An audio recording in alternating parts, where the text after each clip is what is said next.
রাধে রাধে। আজ শুক্রবার, রাস পূর্ণিমার দিন। আজ আমাদের বাড়িতে যা লাঞ্চ তৈরি হয়েছে আমি করেছি, সেটা আমি আপনাদের সাথে শেয়ার করছি। আসুন। এটা হলো সাবুর খিচুড়ি, মুগ ডাল দিয়ে সাবুর খিচুড়ি করেছি।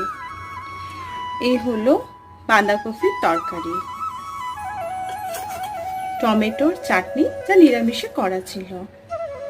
আর এটা হলো কুমড়িও বলতে পারেন, বেগনিও বলতে পারেন।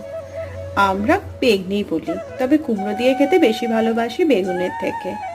আপনারা কি ভালোবাসেন? আপনারা কোন নামে চেনেন একে? এই যে আজ এটা আমাদের লাঞ্চ, আপনাদের সাথে শেয়ার করলাম। ভালো থাকবেন। ধন্যবাদ।